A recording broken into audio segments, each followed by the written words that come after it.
हर किताब में अक्सर कुछ ऐसे मोड़ आते हैं जहां कहानी की दिशा और जगह दोनों बदल जाती है।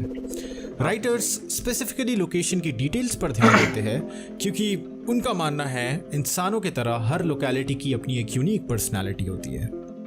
इस परसेप्शन को तुम शायद ना समझ पाओ अगर तुम बचपन से एक ही स्टेट या लोकेलिटी में पले बड़े हो। अगर मेरा दिमाग आज किसी 6 साल के बच्चे की तरह इंथुसियास्टिक होता तो शायद मैं इसे बोरिंग का टैग देता, पर 5 लोकेशंस और 6 घर चेंज करने के बाद मेरा तेरे नाम के सलमान खान जैसी हालत हो गई है। यू नो, सरफिरा आशिक, ना घर का ना घाट का, शुद्ध हिंदी में रंडवा। नहीं, मुझे घर से नहीं निकाल दिया जाता था। Thank you for assuming it. Essentially मेरे लाइफ में कांड इज टू लैद का रेशियो बहुत कम रहा है। आधे से ज़्यादा टाइम तो नेबर्स को पता भी नहीं होता। अरे, आपके घर में लड़का भी है? नहीं था। अरे देखिए ना, बाहर ही नहीं निकलता। क्या बोलूं उसे? अरे आंटी, आपने अपनी बेटी से नहीं पूछा क्या कभी? क्या? कुछ नहीं, मैं बस वॉक पे निकला था। अगर तुमने कभी भी अपने टाउन के बाहर मूव इन किया है देन ऑफ कोर्स पहला चैलेंज होता है एक ढंग का अफोर्डेबल घर ढूंढना। अभी तो सब कुछ ऑनलाइन हो गया है, पर एक जमाना था इन मिडलमैन यानी कि ब्रोकर्स का। ये बेसिकली तुम्हारे लिए घर ढूंढ के देते हैं और उसके बदले 2 महीने का किराया खा जाते हैं। Overall an exploiter of new comers in the city. घर ढूंढना और भी मुश्किल हो जाता है अगर तुम्हें किसी के साथ शेयर में रहना है तो।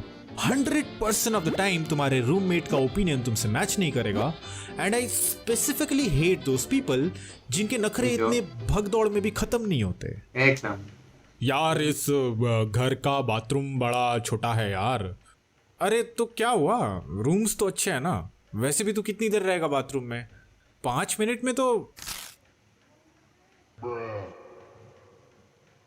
In this case, I was privileged enough because मेरे पापा को ट्रांसफर ऑर्डर्स के साथ साथ एक 3 BHK घर का अलाउंस मिलता था।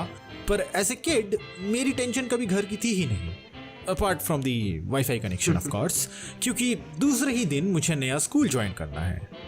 अब ये सुनने में काफ़ी अजीब लगेगा, पर इवन एज एन इंट्रोवर्ट मुझे स्ट्रेंजर्स से कन्वर्स करने में कोई झिझक नहीं होती।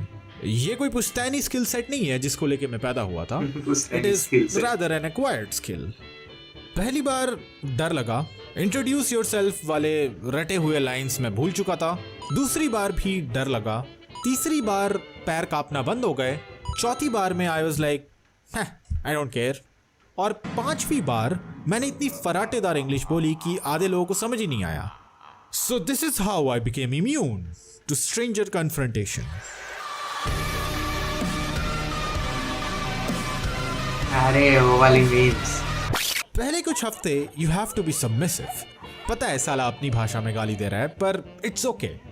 धीरे धीरे यू मेक सम फ्रेंड्स, तुम उनकी बोली सीखते हो एंड ऑल द रूमर्स, किसका किसके साथ अफेयर चल रहा है वगैरह वगैरह।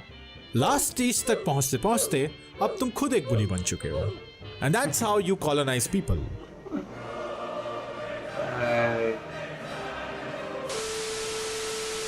गूगल मैप से पहले वाली दुनिया काफी अनप्रेडिक्टेबल थी टू बी ऑनेस्ट, क्योंकि तुम्हारे पास ले दे के रास्ते के पान वाले भैया से डायरेक्शंस पूछने के अलावा और कोई ऑप्शन नहीं। और कोई रास्ता moving to a new city तुम्हें यहाँ की चीजों से फेमिलियर होने में ही काफी टाइम लग जाता है।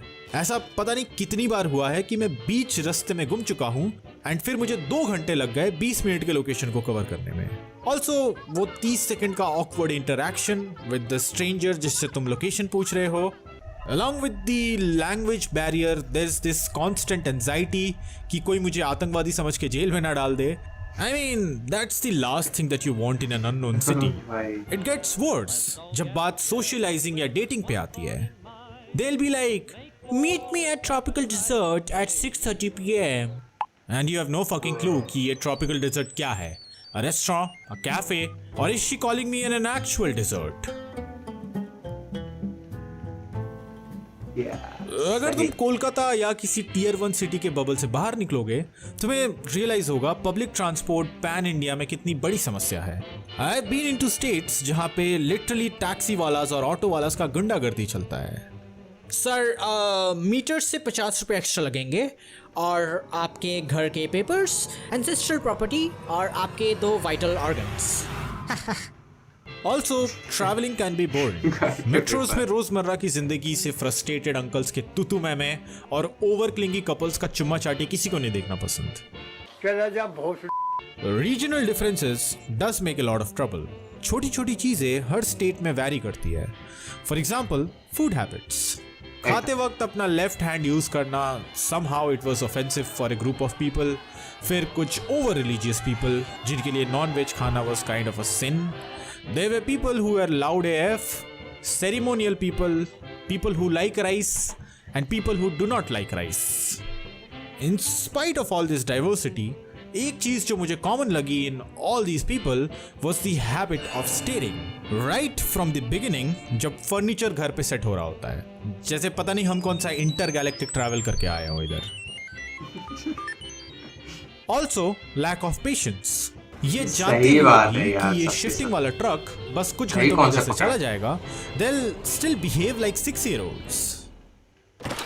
अरे ये आपके घर से ये ड्रिलिंग का आवाज क्यों आ रहा है तब से? रंगोली बना रहे हैं हम इधर, दिख नहीं रहा है क्या? I remember there was this one time जब हमारा ट्रक शेड्यूल से 2 दिन लेट आया था एंड हमारे सारे फिशेस मर गए थे during that duration. It was enough for my mom to freak out. She was like, इतना बड़ा अपशकुन, इस घर का वास्तु चेक करवाओ। इट्स ओके, सबके अपने अपने सुपरस्टिशंस होते हैं। शकुन अपशकुन का तो पता नहीं, पर ये सब देख के हमारा लैंडलॉर्ड / मकान मालिक बिल्कुल खुश नहीं था। My relationship with my landlord has been either of the two extremes। या तो एकदम ही मुझे शैतान की औलाद समझने वाला, या फिर रात के 3 बजे 2 पेग लगा के मेरे साथ अपनी बीवी की बिचिंग करने वाला। आज तो डिवोर्स दे ही दूंगा उस बड़े को।